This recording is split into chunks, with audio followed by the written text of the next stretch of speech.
Kembali bersama kami di Live Event Indonesia Memilih. Saya ke Bang Frits dulu ya. Bang Frits bisa menanggapi. Tadi disampaikan oleh dari Timnas Amin, kemudian juga dari TPN, dari Pak Rusdi juga menyatakan bahwa dugaan terstruktur, sistematis, dan masif kecurangan itu ada. Nah, bagaimana kemudian nanti dari tim kampanye nasional 02 menyikapi dan siapkah begitu? Karena kan sudah deklarasi kemenangan nih. Kemudian nanti akan ada proses penghitungan suara ulang dan berbagai proses hukum lainnya. Siapkah untuk menghadapi itu semua? Ya, sebelum saya menjawab itu ya, saya mau menyampaikan klarifikasi yang tadi disampaikan oleh Bang Ucok juga sama Bang Surfers. Saya itu tidak dalam posisi untuk mengatakan bahwa 2019 lebih baik, 2024 lebih baik atau 2019 lebihnya buruk. Enggak, tetapi saya hanya mau mengatakan bahwa setiap pemilu itu ada prosesnya.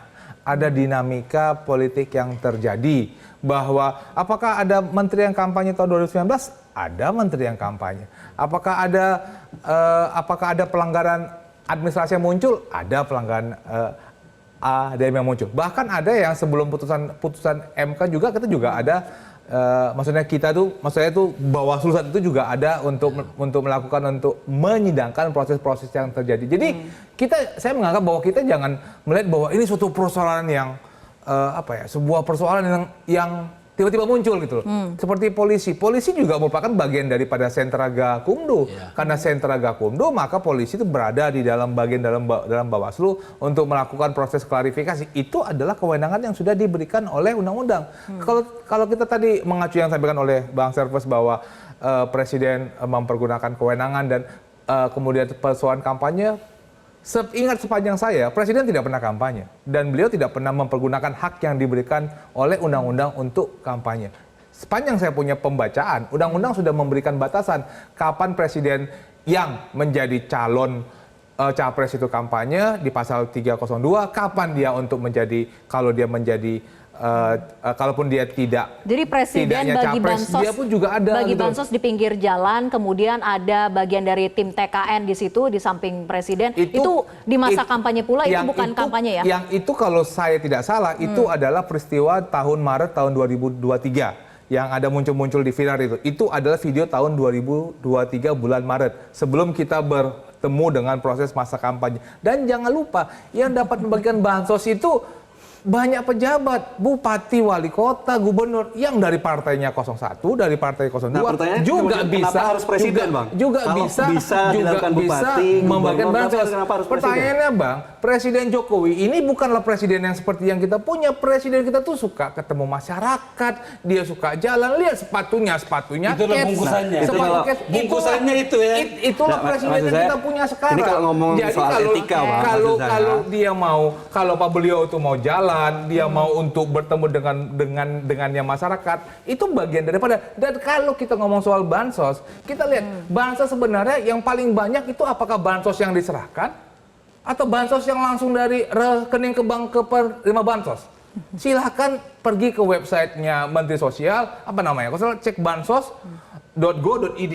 Itu ada ketemu list nama-nama ataupun kita bisa akses siapa yang mendapat bansos. Jadi kalau kita melihat, kalau kita ngomong bansos ya, kita bisa sampai pagi nih kalau kita hanya ngomong soal bansos adalah sebuah pilihan, sebuah sesuatu yang sudah disetujui oleh partai yang didukung 01 dan 03. Tapi bansos itu kan juga ada bansos yang langsung kepada masyarakat akibat daripada El Nino dan juga proses dari kemarau yang muncul, juga ada bansos yang diberikan kepada masyarakat. Kalau saya melihat tapi bansos yang harusnya keluarnya bulan Maret dimajukan di Januari, itu reasonnya apa? Apakah kita bisa melihat bahwa, apakah kita tahu, kita punya bayangan nih, berapa banyak yang teman-teman kita, masyarakat kita yang gagal tanam?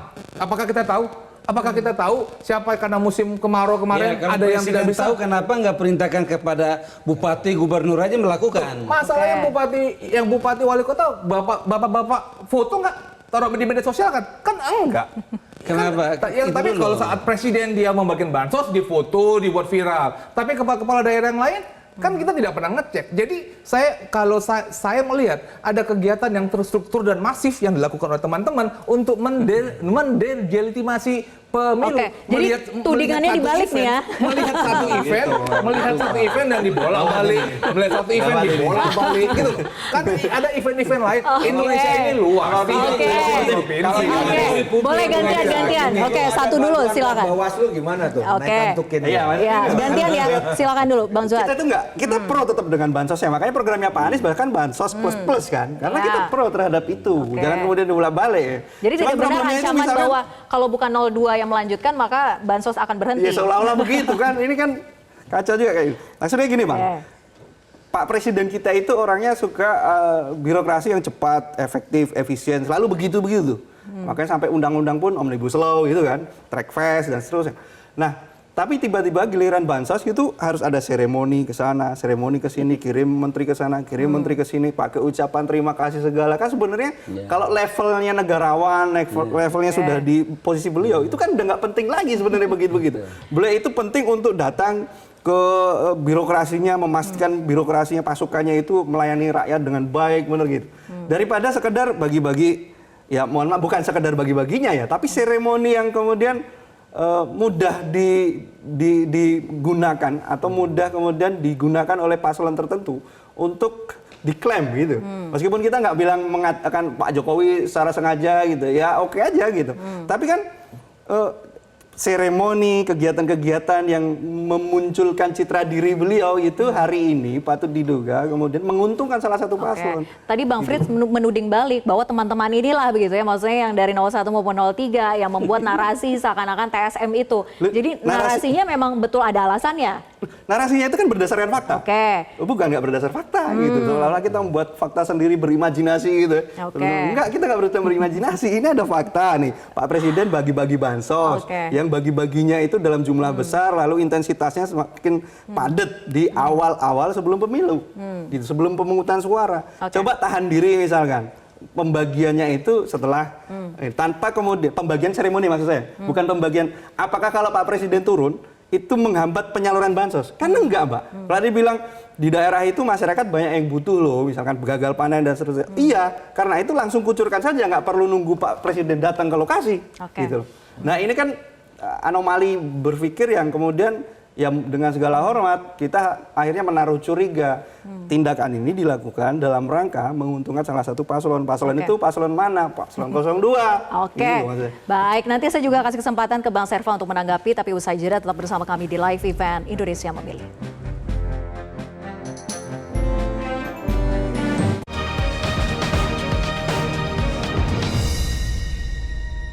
Dipersembahkan oleh